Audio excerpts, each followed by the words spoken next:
రోజు మిమ్మల్ని అందరినీ కలుసుకోవడం కూడా చాలా ఆనందంగా ఉంది. ఈరోజు మన నియోజకవర్గంలోనే దగ్గర దగ్గర 12 చోట్ల మహానాడు జరుగుతుంది. అందులోనూ మన టౌన్లో మాత్రమే 5 చోట్ల మహానాడు జరుగుతుంది. ఈ మహానాడు కార్యక్రమం నాకు డైరెక్ట్గా మనకు అక్కడ ఎడని పెట్టింటే కూడా ఇంతమంది అటెండ్ అవుతాను లేదు నాకు తెలియదు, కానీ ఇప్పుడైతే బ్రహ్మాండంగా ఇందులో ఈ సందర్భంగా ఒక మంచి జరిగింది ఒకటి చెప్దాం అనుకుంటాను. మనకి నిన్నటి నుంచి మహానాడు నిన్నటి రోజు నుంచి మొదలైంది. 27, 28, 29 మామూలుగా ఉండేది, కానీ వర్చువల్ మహానాడు కాబట్టి 2 రోజులు మాత్రమే పెట్టారు. నిన్నటి రోజున ధర్మవరం నియోజకవర్గం నుంచి, కేవలం ధర్మవరం నియోజకవర్గం నుంచినే మన కార్డులు ఏవైతే ఉన్నాయో మన సభ్యత్వ కార్డులు రిజిస్టర్ చేసుకున్నావు మాత్రమే చూసుకున్నా దగ్గర దగ్గర 13,000 మంది ఈ నియోజకవర్గంలోనే కేవలం వర్చువల్ మహానాడుకి అటెండ్ అయ్యారంటే వాస్తవం చెప్పండి నాకు చాలా గర్వంగా ఉంది. పైన చెప్పుకుంటే వాళ్ళు చెప్తా అంటే నాకు హ్యాపీ అయిపోతుంది అనమాట. మా నియోజకవర్గంలో తెలుగుదేశం కార్యకర్తలు ఎంత బాగా అటెండ్ అయినారు మహానాడు అనేది. మహానాడు అనేది మనకు మామూలుగా ఒక పండుగ లాంటిది.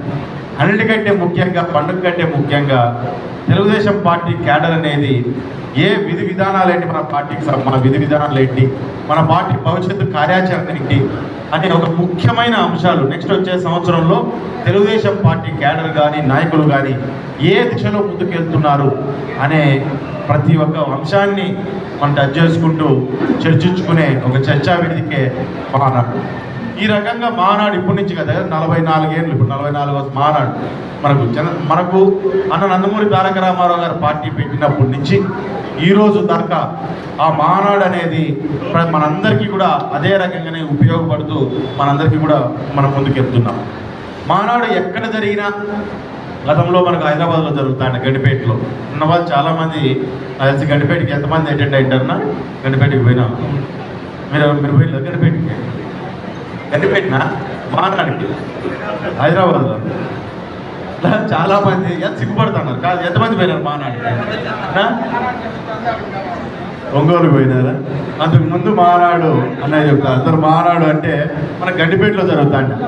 గండిపేటలో ఏ రకంగా అంటే మహానాడు మొదలవుతుందంటేనే మనకు వాస్తవంగా చెప్పాలంటే మనందరికీ ఇంతటి తెలుగుదేశం కార్యకర్తలు ఇంతలా అంటే ఈ దేశంలో ఏ రాజకీయ పార్టీకి లేనంత మంది కార్యకర్తలు కలిగిన పార్టీ మనకు తెలుగుదేశం పార్టీ. అంటే సభ్యత్వ పరంగా కావచ్చు, దేనికైనా సరే కావచ్చు. ఏ పార్టీ అయినా సరే ఒక్కసారి కింద పడిందంటే పైకి లేదు, చాలా కష్టంగా ఉంటుంది. ఒకసారి కిందకి పడితే పైకి లేదు. మనం పడతానే ఉంటాం, లేతానే ఉంటాం. మీకు తెలుగుదేశం ఒక గొప్పతనం ఏంటంటే పడినట్లే పడతాం, పడిపోయింది అయిపోయింది అనుకుంటారు, అన్నట్లే అనుకునేలో పైకి లేచింటాం అనమాట.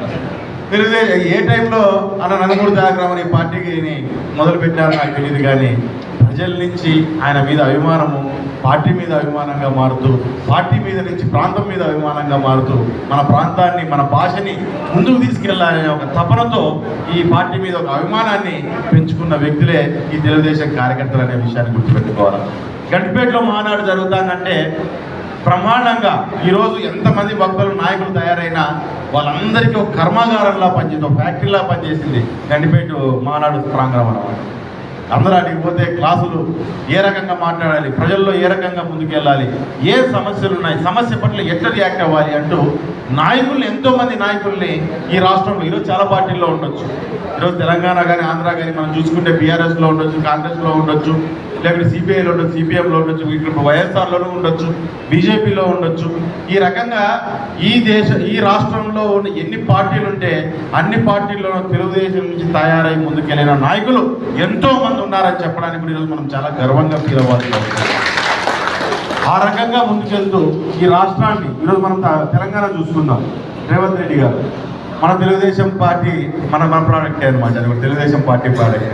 ఆ రోజు మహారాష్ట్రలో ఆ రోజు ఎక్కడైతే గండిపేటలో తయారైన ప్రోడక్ట్ అది కూడా అన్న నందమూరి తారక రామారావు గారు కావచ్చు, తర్వాత నారా చంద్రబాబు నాయుడు గారు కావచ్చు, ఇవన్నీ నాయకుల మధ్య మెలిగిన వ్యక్తి. ఈరోజు కేసీఆర్ గారు, బీఆర్ఎస్ పార్టీ ఇప్పుడు కేసీఆర్ గారు, వీళ్ళంతా కూడా తెలుగుదేశం పార్టీ నుంచి ఒక నాయకత్వ లక్షణాలను ప్రజల పట్ల వాళ్ళకు ఉండాల్సిన దృష్టి ఏ రకంగా ఉండాలి అనే దాన్ని తెలుగుదేశం పార్టీ వాళ్ళందరికీ నేర్పించి వాళ్ళందరూ ఈరోజు గొప్ప నాయకులుగా తయారయ్యారంటే మనమంతా కూడా గర్వపడాల్సిన అవసరం అంత